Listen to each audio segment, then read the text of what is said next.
오늘은 우리의 삶을 조금 더 멋지게 만들어줄 이 그래핀에 대해 간단히 이야기 나눠보도록 하겠습니다. All about IT Gadget Soul.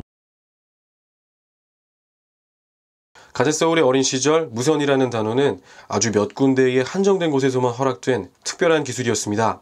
그리고 이 단어가 달린 제품은 엄청나게 비싸다는 것을 의미했죠. 디자인을 개성대로 선택한다. 유무선 자동응답 기능에 BP 자동 호출 기능까지. 바텔 멀티무선 전화기. Now, 바텔. 하지만 시간이 지나면서 무선 기술도 점차 보편화되었고 지금은 삶의 다양한 곳에서 그 감사한 기술이 주는 편리함을 누리고 살고 있습니다. 이와 같은 무선 생태계를 가능케 하는 가장 중요한 요소 중 하나가 바로 배터리가 되겠는데요.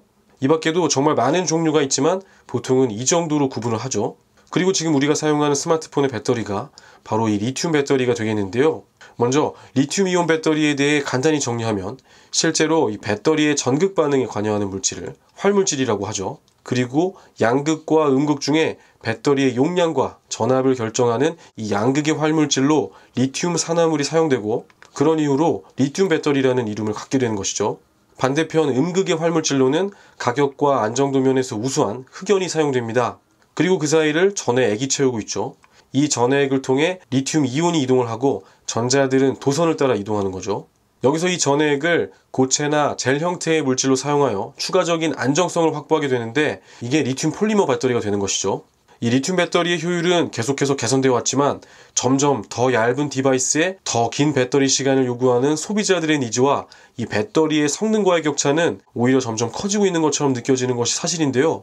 그리고 또 한 가지의 문제는 이 리튬이 조만간 고갈될 수도 있다는 점이 되겠습니다. 그래서 대안으로 제시되는 원소가 바로 나트륨이죠. 나트륨은 지구에 굉장히 풍부한 그런 원소이기 때문에 리튬 전지가 가지고 있는 이 고갈에 대한 문제를 해결할 수 있는 그런 좋은 대안이 되겠고 앞으로 더 연구하면 이 리튬 전지 수준의 성능도 갖출 수가 있겠는데요. 문제는 이와 같은 방법은 이 리튬을 대체하는 방법에 그친다는 데에 있습니다. 현 시대의 배터리의 성능을 능가하는 배터리를 만들기 위한 방법, 바로 그곳에 스마트폰과 전기자동차의 미래가 있겠죠. 이렇게 탄소는 그 결합 구조에 따라 다양한 형태로 존재하죠. 이렇게 많은 탄소 동소체들 간의 비교 중에 가장 극적인 비교는 아마 다이아몬드와 흑연의 비교가 되겠는데요. 똑같은 탄소를 가지고 어떤 것은 영롱한 다이아몬드가 되고 어떤 것은 흔하디 흔한 흑연이 되는 것이죠. 그런데 그저 연필심 정도로만 생각하며 대수롭지 않게만 여겼던 이 흑연은 사실 다이아몬드보다 더 멋진 가능성을 품고 있습니다. 흑연의 구조만을 다시 살펴보겠습니다. 육각형으로 결합된 이 탄소 구조의 층들이 보이시죠? 그저 여기에 있는 층들 중에 한 층만을 떼어내게 되면 구리보다 100배 이상 전기가 잘 통하고 강철보다 200배 이상 강하고 다이아몬드보다도 2배 이상 열 전도성이 높고 거기에 탄성까지 갖게 되는데요. 그렇습니다. 바로 꿈의 물질이라 불리는 그래핀이 되는 것이죠.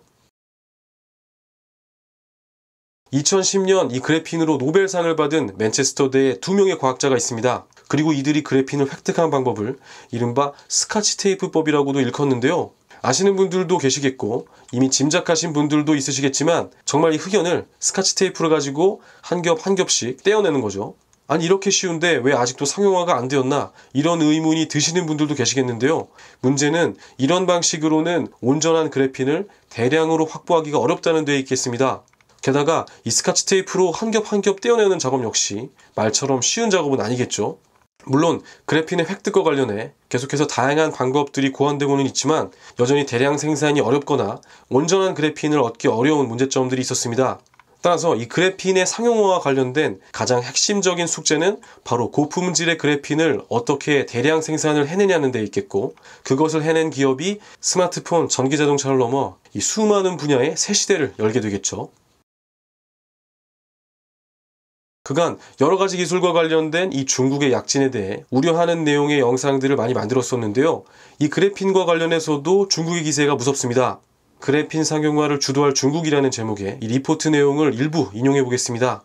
화면상의 그래프는 그래핀의 생산 능력과 관련된 내용인데요. 두 개의 파이형 그래프 중 먼저 좌측의 내용이 중국이 전세계 그래핀 생산 능력의 약 7할에 달하는 생산 능력을 보유하고 있다. 그런 내용이 되겠고 그리고 오른쪽 파이는 이 중국이 그래핀 생산에 주로 사용하는 이 액상 박리법이 전 세계에서 가장 많이 사용된다는 그런 내용이고 본문에서는 중국이 이 중 80%를 점유한다는 내용을 덧붙이고 있습니다.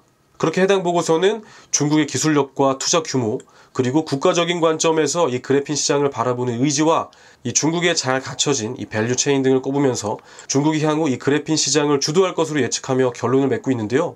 실제 중국에서 그동안 이 그래핀과 관련해 이와 같은 수많은 연구 성과들과 제품이 등장했습니다. 그중 가제서울에서 전해드려야 하는 소식은 아무래도 올해 말 화웨이에서 배터리에 이 그래핀을 적용한 스마트폰을 내놓을 것이라는 소식일 텐데요.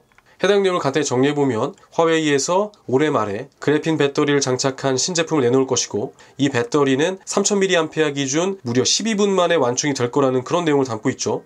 물론 아직 루머에 불과하고 충전 속도를 올리면서 반대로 충전 용량을 손해보는, 아직은 완전치는 않은 그런 그래핀 기술을 적용하는 것으로 보이지만 그 가능성에 대해 일말의 기대 정도는 해볼 수 있을 것 같습니다. 이쯤 돼서 걱정되는 부분이 있습니다. 그래핀과 관련해 우리나라의 상황은 어떨까요? 우리나라에서도 그래핀에 대한 연구가 한창입니다. 여러 가지 연구 성과 중에 앞선 화웨이의 소식과 함께 보면 좋을 만한 내용이 작년 말에 있었던 바로 이 그래핀 볼에 대한 논문이 되겠죠. 그래핀 볼은 메탄과 이산화규소의 반응으로 얻어지는데, 맨 아래 이 30분이 지났을 때의 사진에서 그래핀 구조의 모습을 확인할 수 있죠. 그리고 그렇게 얻어진 결과물이 팝콘 형태의 그래핀 볼이 되는 것인데, 다시 리튬 전지의 사진으로 와서 이렇게 얻어진 이 그래핀 볼이 리튬 전지의 양극 활물질인 리튬 산화물의 보호막 형태로 코팅이 되면서 리튬 배터리의 효율을 증대시켜주고 안정성을 증대시켜주는 그런 역할을 하게 됩니다. 아울러 이 그래핀 볼은 양극 활물질에만 사용되는 것이 아니라 그 스스로도 흑연보다 더 높은 전도성을 갖는 음극 활물질로 함께 사용이 되면서 결과적으로 비약적인 배터리 성능의 향상을 이끌어내는데, 충전 용량은 45%가량, 충전 속도는 5배 이상 빠른, 지금보다 훨씬 진일보한 그런 배터리의 제작이 가능하다는 내용이 함께 전해졌죠. 이 논문은 몇 개의 숫자로 표현되는 이 배터리의 효율 향상을 넘어 더 중요한 성과들을 담고 있습니다. 우선 그래핀을 얻는 방법을 편의상 구분을 해보면 이렇게 정리를 해볼 수 있겠는데요. 이 내용을 간단히 정리하면 이렇게 표현이 되죠. Y축이 커질수록 퀄리티가 높고 X축이 커질수록 제작 비용이 늘어나는 그런 그래프상에 여기에 이 두 부분만 주의 깊게 보시면 되겠습니다. 앞선 장에서 중국이 전세계 그래핀 생산 능력의 약 70%를 보유하고 있다는 말씀 드릴 때 중국에서 주로 사용하는 방식이 액상방리라는 점 말씀드렸죠. 품질이 높은 그래핀을 얻는 방식이 아니라는 점 확인해 볼 수 있는 그런 부분이 되겠고, 반면 국내 연구진의 이 논문 속에서 이 그래핀 볼을 얻는 방법은 바로 이 CVD 방식이 되겠습니다.